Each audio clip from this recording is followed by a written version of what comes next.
I want to start with a small movie at the beginning, introducing the Internet of Everything to all of you and what we think it is all about and what is happening in the next years. Can we run it first? With some sound to it, hopefully.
So it's a beginning, and 2014 is probably the tipping point for all of that.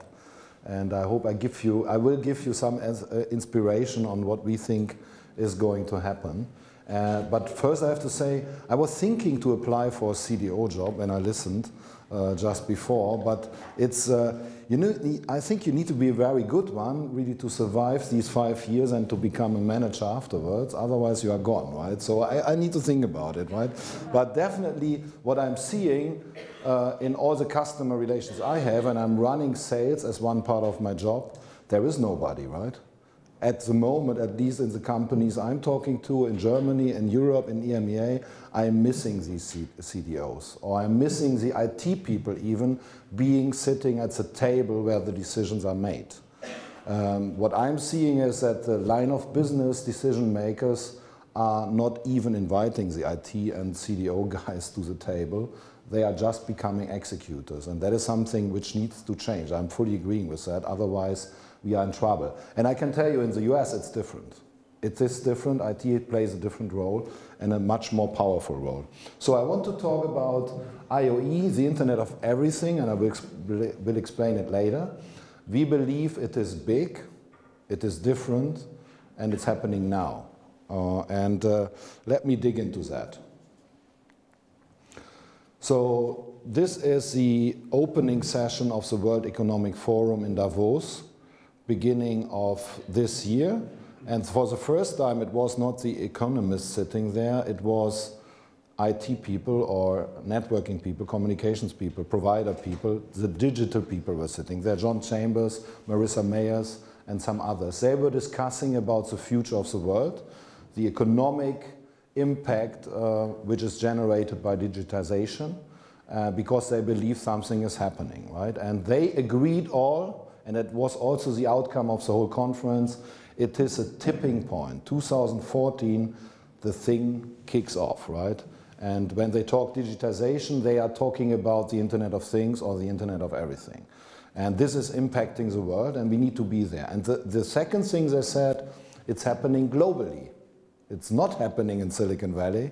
It's happening globally, and it is a chance for us in Europe to make things, to drive things, and to get back into the IT forefront of the business if you do it right. Do we do it right? I have my doubts, but we get to that later on. So it's happening globally in my view, or in our view, and it's happening now. But let's dig a little bit deeper into it. So the world is at the beginning in terms of digitization, so there is a lot we still can connect. We as Cisco, we are happy about that, right? So there's a lot we can do in our core business, but I will explain to you later, we are not sticking to that. We want to do much more than connecting, because the value for our customers, the value for us, for all of us sitting here, is by far bigger than just connecting things, right? And that is what I want to explain when I get to the term of Internet of Everything, which is a difference to the Internet of Things in terms of how do you define it. Because, let me get to that later. When we talk about the Internet of Things or Internet of Everything, we are mainly focusing on industries. So we are not the Google who is going to the private home, we are working on the industries. And here are some samples and examples which are interesting for Poland as well and for the whole world market. I will touch a little bit today on manufacturing and what the impact is there, and on cities. But we can also talk about energy, oil and gas, mining, which are important here in Poland and other areas. So it's happening, and it's happening now. But I get to that later. Let me give you one personal story about cities. One of my uncles, Uncle Stefan, he is living in Nice. And he could afford to buy a flat there 10 years ago. And he came back to his 80th birthday to Germany, and he gave a speech to all the invited guests, and he said, "Thank you, Bernd." Oh, thank you, Bernd. 10 years ago, I could afford to buy a flat in Nice, and this is because of Cisco. Oh, so he bought, 20 years ago, he bought Cisco stock, right? And he saw the stock going up and really accelerating a lot in the first 5 years. And then suddenly it dropped. But he sold the stock at the top end, right? So he could afford to buy this flat 10 years ago. And then he said, but since 15 years, nothing is happening with the stock. It's flat, right? And it went down and now it's flat. So, but in the last weeks, it's going up, by the way. So you should watch it. And because he said, you should buy back into the stock now. Because I now understand for the first time what Cisco is doing. And they do something really useful for the mankind. It's not only connecting something, but they do something valuable. And he recognizes it every day when he goes into the city center of Nice with his car and with his smartphone. He's a silver surfer, 80 years old. He has his iPhone. And on his iPhone, there is a smart parking app, as one example. And he gets the instructions to find one of the 100,000 censored parking lots in Nice within 2 to 3 minutes if he is getting close to the city center, compared to 50 to 60 minutes before. That is giving him time back in the remaining time he's living, right? So he's happy about that. The second thing is he's seeing the displays the city is dispatching at several places in the city, showing the CO2 emissions in specific areas are going down 30%. Why? Because parking is much shorter and more efficient than it was before. He likes it. And he likes that the waste management, the waste company is only emptying the waste basket in the city if the waste basket is mentioning or signaling I'm stinking or I'm full. So there is no regular tour through the city anymore.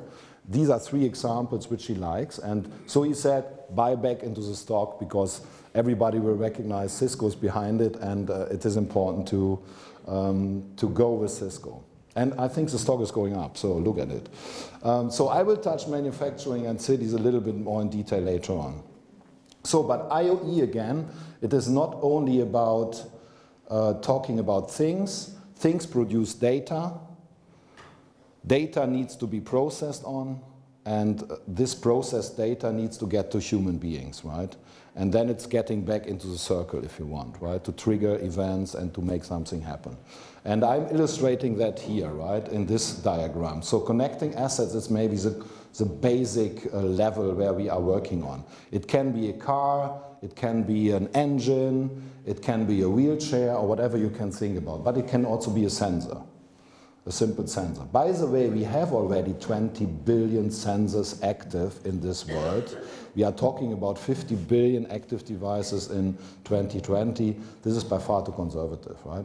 We will have many more devices connected, which are intelligent and producing data. So connecting assets is a basic level. But they produce data, and then we get to the notion of big data and analytics, right? I'm always saying big data is big, but only because of IoE, and not vice versa. A lot of people say big data is triggering IoE. This is nonsense. IoE is triggering big data, right? So we need big data really to make analytics. But I can tell you, this is only half of the story. I give you examples. Big data is one part of the analytics. There is a lot of other analytics you need to do, which requires real-time, security, resiliency, and which needs to happen on the fly. And I get to that later on, because it will change the whole IT architecture of the world, in my view, in our view, and which is a great asset for all of us really to play in, also with new businesses.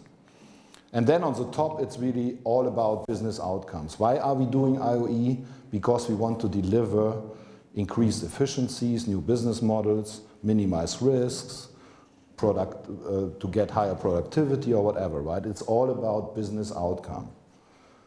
To get this into the heads of the people is difficult, especially if you are an IT organization like Cisco. Tell your salespeople and yourself how to articulate that and get into the business by addressing business outcomes. It's difficult. So we are heavily working on it with our customers and partners really to get ready to address it. Let me dig into the data and getting into the new architecture which we see happening. These are examples. An average utility company is producing 1 billion data points per day. That sounds big. A car is producing 300 megabit per second of data, excluding entertainment data. At the moment, there is an analysis of data happening in the car or beside of the car of about 10% of that. If you want to get a driverless car, you need to evaluate about 100 meg, 150 meg. If you want to do fleet management and other things, you need to work on this data. And a lot of companies have understood it. I give you one traditional example, company which is a traditional company, Continental, car supplier.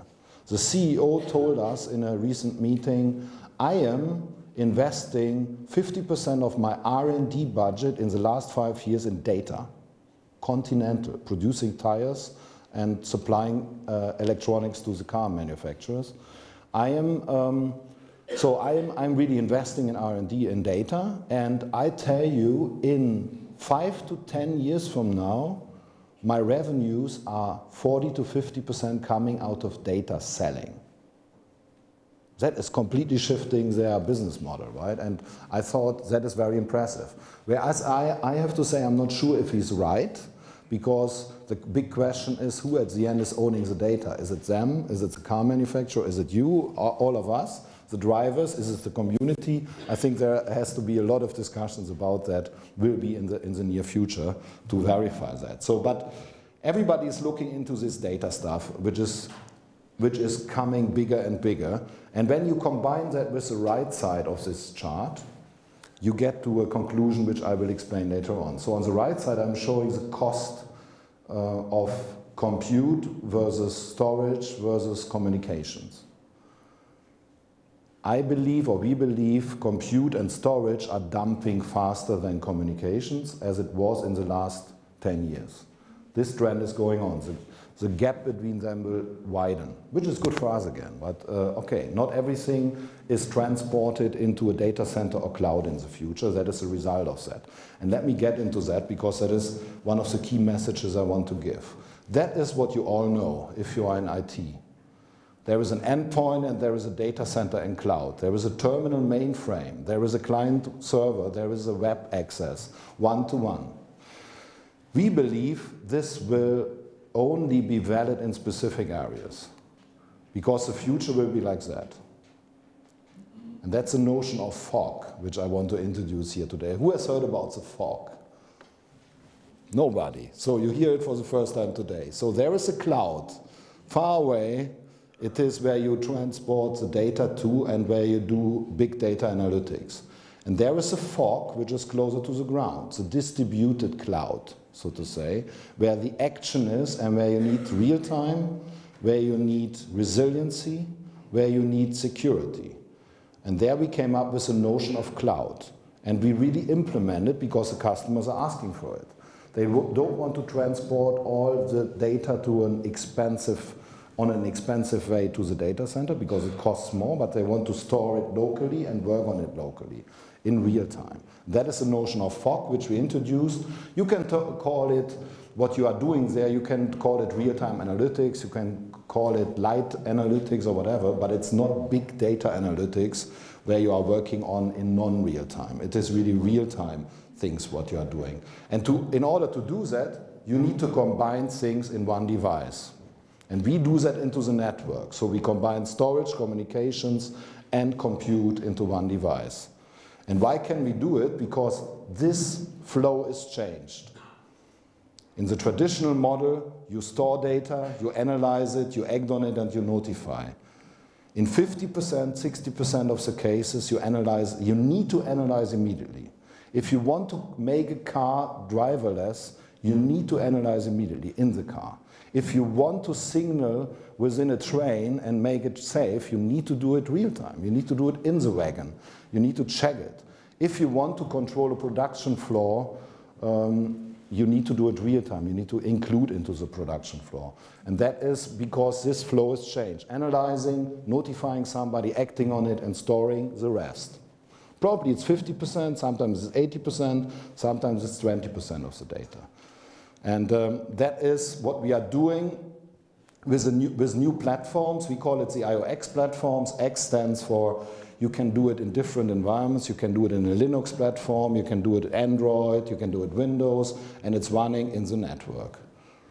Others are following that approach and trying to do the same thing by integrating this into one device. And I'm a strong believer this is a potential for a lot of business of the future, not only for us, but for a lot of partners and alternative companies in the IoT, IoE space. So that's it for the basics, right, on this. Examples, Formula One. That is a McLaren example. McLaren is not the most successful example at the moment, but okay.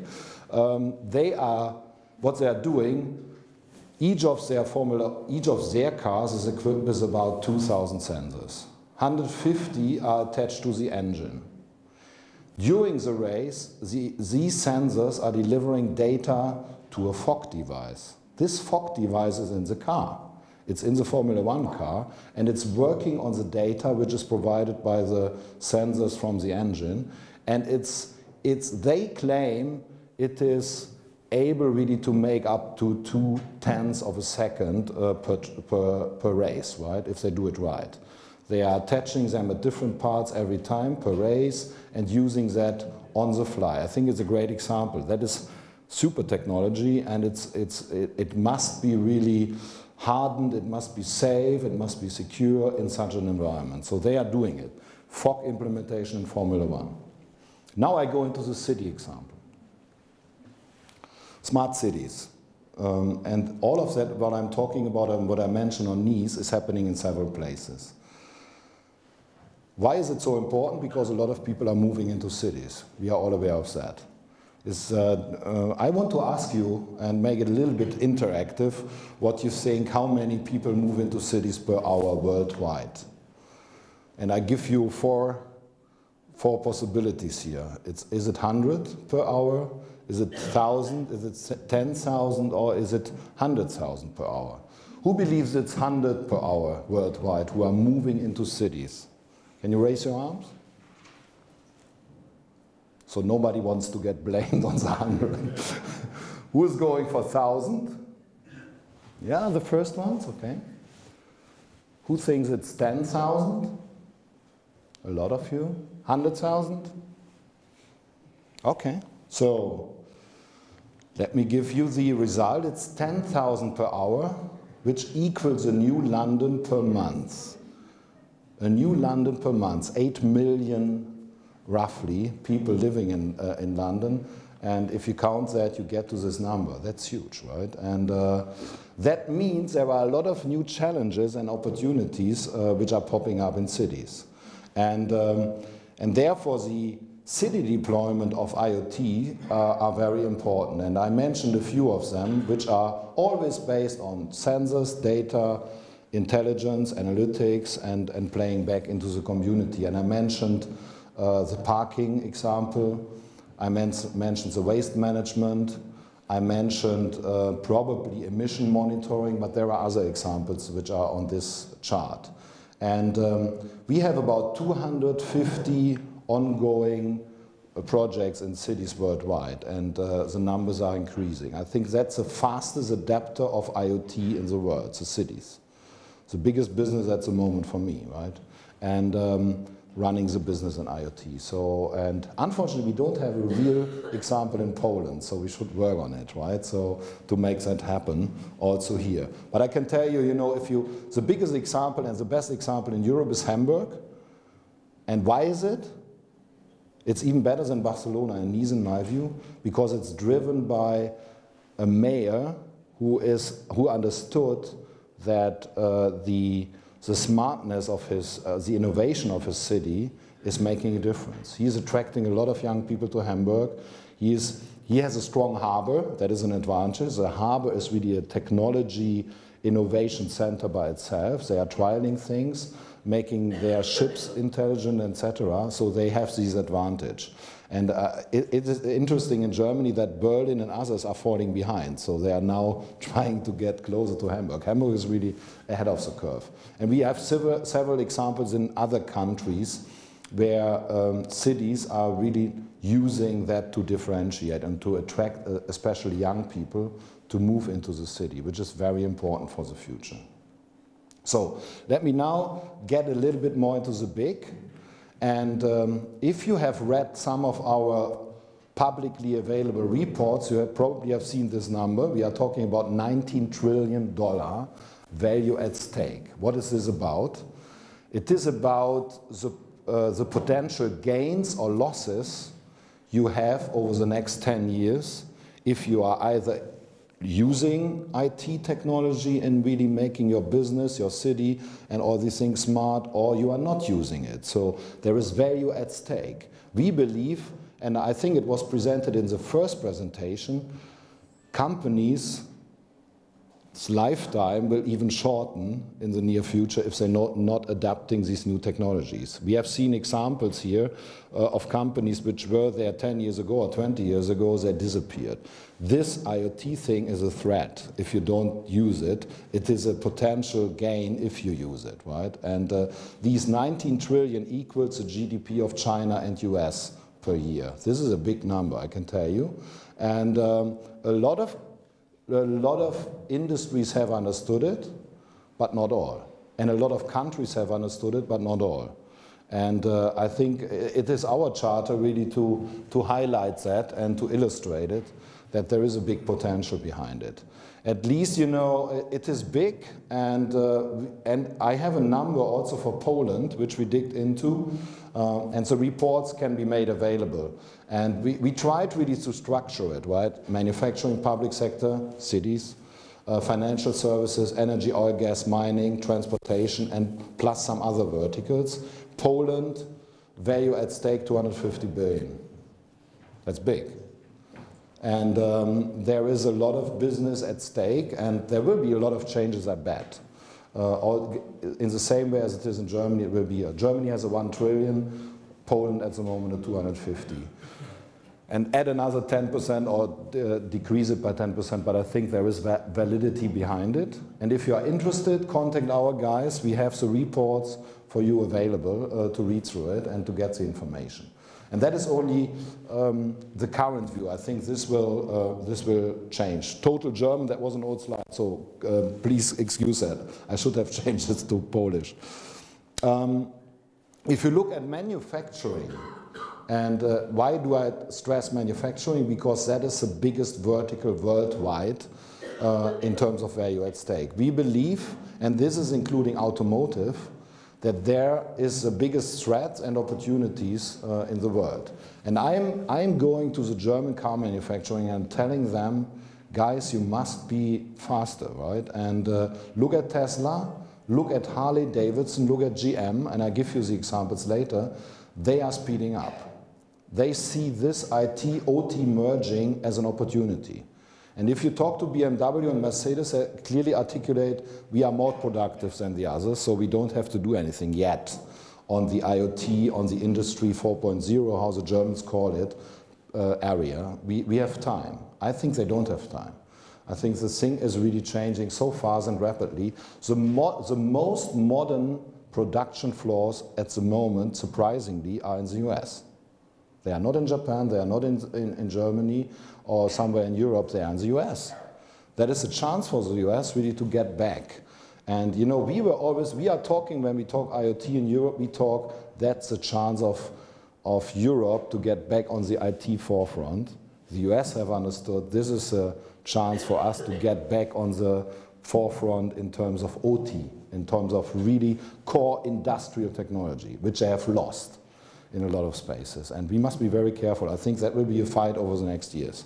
I don't want to be too negative, but it's really embarrassing me at the moment. I need to drive the business in EMEA, and it's going well, but it's especially the big players like Germany, who are ahead of the curve, they are not investing yet, right? They are talking but not investing, and I think we need to trigger that.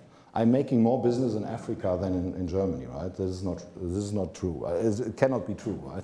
or right. Everybody has understood it. Germany is talking about, probably you've heard about Industry 4.0. But the Japanese are talking about giving incentives to manufacturers. United States are investing into manufacturing. South Korea, Brazil, all the big ones are giving goodies for their manufacturing brands. Why do they do that? Because these brands, all the manufacturers, they are really the pride of the nation. They are. They are known and they are producing anything, right? And they are the flagships in the industry, and they need to survive, and they make a difference. But let me now dig into the technical topic, difference. Difference in the future world, IT, OT merging. What we had up to now is we were talking about basic connectivity, what IT can provide, a critical part of the enterprise infrastructure. Now it's getting in the second step to becoming open. I think that is very essential. To be successful in IoT or in the industry, you need to become open. But if you look into the market, a lot of things are really still proprietary. There are a lot of industrial protocols which are dominating the space. If it is in production, if it is in a car, if it is at home, it's the incumbent players who are still keeping the proprietary notion of the business, which is understandable. They want to defend their turf, but on the long run, to make things cheap, to make it affordable, to make it successful, it has to become really open, and that is what we are pushing for. And we strongly believe the Ethernet IPv6 is really making the opening doors for that really to happen, and that is going on. And then we believe that at our customers, the network infrastructure, the IT infrastructure, will be one infrastructure for the office space and for the production space, right? It's getting together. Why should you have different things, right? On the IT side, connecting your PCs, and on the OT side, connecting robots or whatever, right? So that is happening. When we address manufacturing, what we do is we make it simple. We try to tell and talk to our customers in a way that we are not talking about connectivity only, we talk about energy. Energy is one of the key topics they are addressing with us, pain point. When you talk to a production lead, he addresses energy. He asks for security. He asks for mobile steering of their robots and areas, and they ask for reducing downtime. And that is what we're trying to articulate to our customers, that the network of the future can address all of that, right? So really make it simple and go into the customer with these messages. And we build, below that, we build solutions, right? And which we articulate to our customers. And we have examples for that. If you just look into manufacturing, when you talk to a production lead, his pain point is that his overall equipment effectiveness is not high enough. Energy is rising, energy costs, cybersecurity threats. That is what he's telling you. So you need to find solutions how you can address that to make predictive maintenance, optimize energy usage, or secure his business. I give you one example of what we did now in the last 2 months. Car manufacturer in Germany, he has about 200 manufacturing plants worldwide, the big ones. And he said about 25% of them, I don't want to make them intelligent, invest about $500,000 into it to put sensors into it, cameras and all of that. I want to have a solution which is not touching my production floor, but giving me the same information. Which is tricky. It sounds tricky, not touching it, but giving the same information. But believe it or not, we found a solution, so we developed a drone. A drone, a flying robot if you want, and this drone is equipped with sensors, sensing the temperature, the consistency of the air, it's measuring vibration of the floor, it's capturing specific areas of the production floor, taking pictures, and it's flying around all the day, right? If its power is down, another drone starts and it's taking over, right? So 2 to 3 drones per production floor, and they give 90% of all predictive maintenance topics this auto manufacturer needs for $2,000 per drone. 6,000 versus $500,000, right? So, and it's working, right? And this is IoT. And the drone does everything on its own. It's not only tracking the information, it's evaluating the information on the fly, on the drone, because this drone is a fog device. This drone does compute storage and playing it to the operator so that he can act, right? That is one example, and I like it a lot because we did it in Berlin now in a really rapid way within 2 months of work, right? And that is possible nowadays, which wasn't possible in former times. Let me touch the topic of innovation, and I started with this because this drone, we couldn't have done this probably a year ago in the traditional processes of Cisco. If you know Cisco and you want to get something from us, you come to our account managers and ask them, I need this feature, you will get an answer that it will get back to you in 2 years. That's the way it is like that, right? We have a monolithic software and it is like that. If you want to get something through in a feature request, it takes you time, right? You need to change the whole software of the systems. What we do now, we have established innovation centers. 1 out of 6 is in Berlin. And what we do there is that we build prototypes and develop software in this open way, in this fog development area. And we can do that, what we did in 2 years before, we can do it in 1 month. The drone was done in 1 month or 2 months, right? And it is now ready to get launched, right? And Berlin is having the worldwide responsibility for everything we do in manufacturing and transportation. So if there is a problem with some customers in Poland, we can help you in Berlin. And you don't have to wait a long time for the US guys really to respond. And we also do it here in Berlin or in Europe because we believe the world market leaders are here, especially in these categories of industries, right, in manufacturing, transport. And that makes a lot of sense. But we not only do it on our own, we mainly do it together with partners. So if you go into the innovation center, you see 10% of the workers there are Cisco, 90% are externals. These are startups, and these are partners. And I show you a list of them already, which we have in place. And the other thing what we do is, we are asking you for good ideas, we want to invest, right? We believe, beside of the innovation center, we need to push the market by investing into early seed companies. So we have a $250 million fund, which we put in place really to make things happen, accelerating. We need the ideas, and we want to support these ideas, right? Only then you can really cope with others in this market. And we want to defeat the Googles of this world with our solutions. We want to be faster than them. We need to be. Otherwise, we are the ones who are not anymore on the list of Fortune 500. So we are driving for that. So if you look in Berlin, this is just a snapshot. We are working with industrial and IT partners, and you see a few on this list. We are working closely with Intel, but we are also working with Microsoft, with the big players, with Bosch.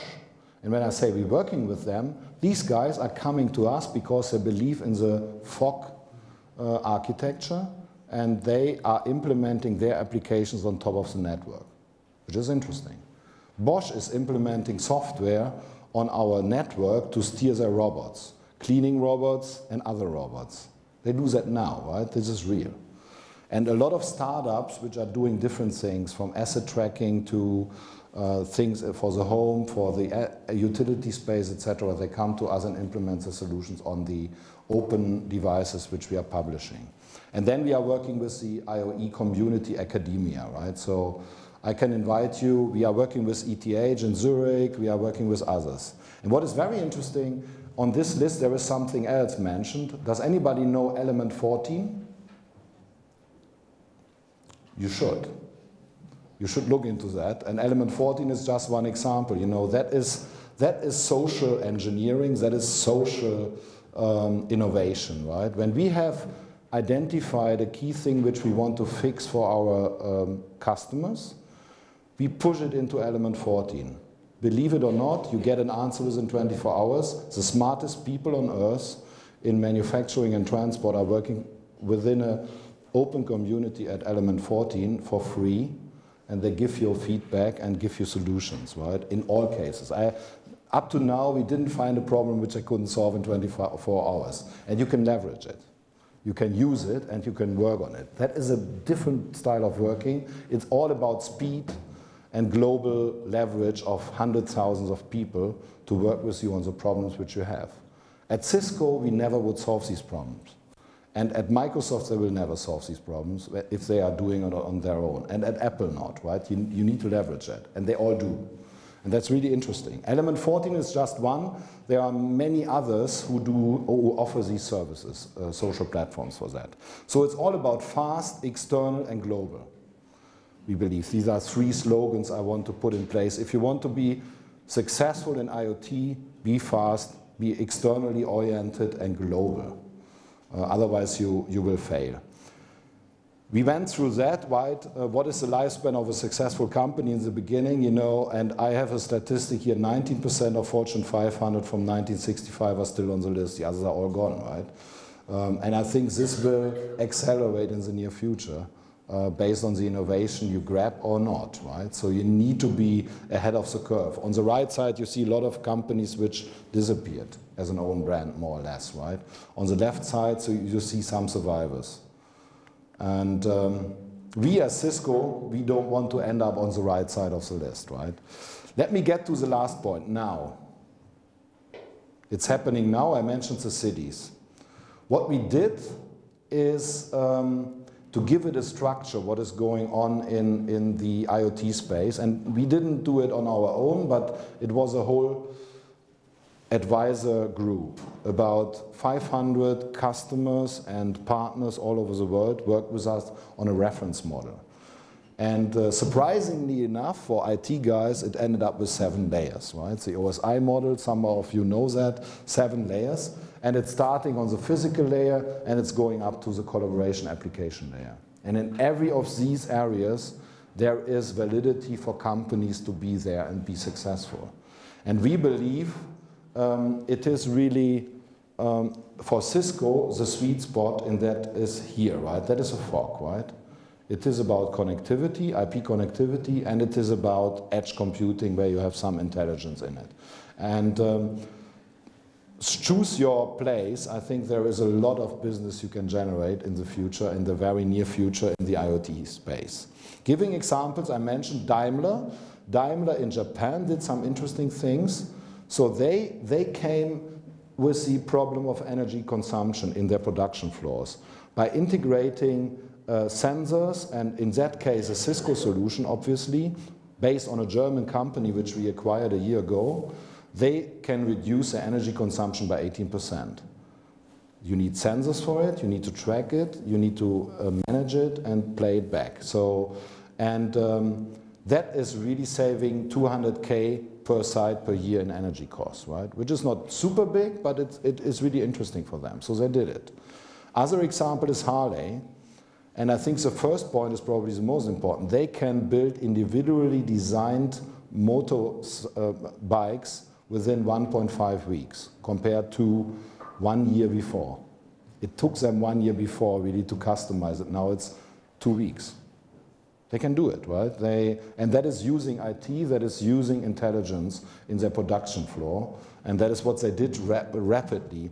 They increased their effectiveness of the production floor by 7 to 12%, which is generating 3 to 4% higher profitability. That is the best in the market. And I think I understand the European manufacturers of cars and motorcycles to some extent, that they say, I'm so productive, I don't need to do it yet, but they shouldn't sleep too long, right? Things are moving fast, and Harley understood it. So in summary, it's about big, 19 trillion I mentioned, it's different, and it's happening now. So 2014 is the starting point. And let me give you 5 bullet points I want to mention what I'm thinking of for the future and what is summarizing also to some extent but giving another outlook. I believe that storage and compute costs trend to zero compared to communications, which has an impact on everything we are talking about in terms of architectures. Everything will be online, every people, animals, things, and processes, right? And all will be foggy and cloudy. Foggy and cloudy. I believe in the fog more than in the cloud, but we will see. And I think the things become social. They are not smart only, they are social.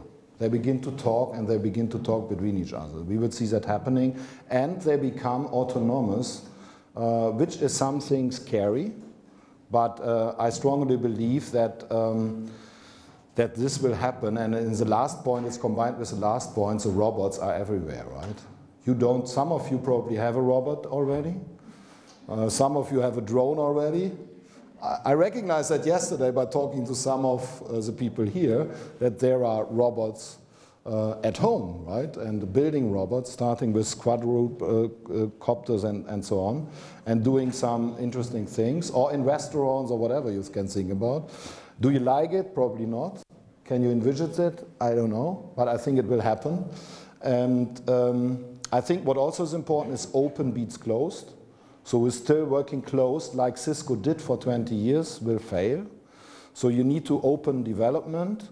You need to work on mashups, walk-ups, cloud, fog platforms, containers to win. And I strongly believe in the third point, and probably some are surprised about it, I don't believe in apps. Apps will disappear in 5 years. You will not run any more 20 to 50 apps on your iPhone or whatever. You will be back on the web. The web will be everywhere. It's a web of things. It is not the app of things or what it is, right? I don't have anything against Apple or whoever is doing it, but I believe it will be, you will enter this room and you will not use any app because it's offered by the web automatically. You get attached to it, and it's a different kind of web probably as it is now, but it is giving you really all things you at the moment need to get out of an app, right? So let's see. You ask me in 5 years and we can take a bet after this. So having said that, I just want to finish it with one video, right? Let me check if I find it. I'm not a Windows guy, so somebody probably needs to help me. Let me see. Here it is.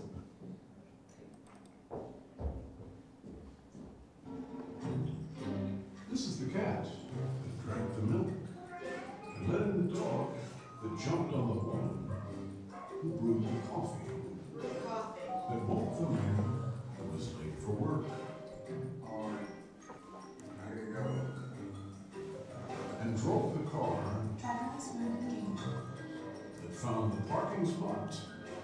Find parking space. Parking space found.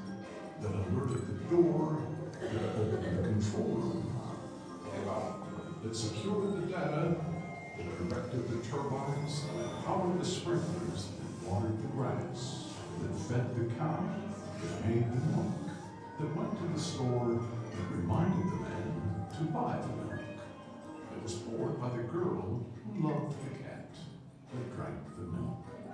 The Internet of Everything is changing everything. Cisco, tomorrow starts here. Thank you.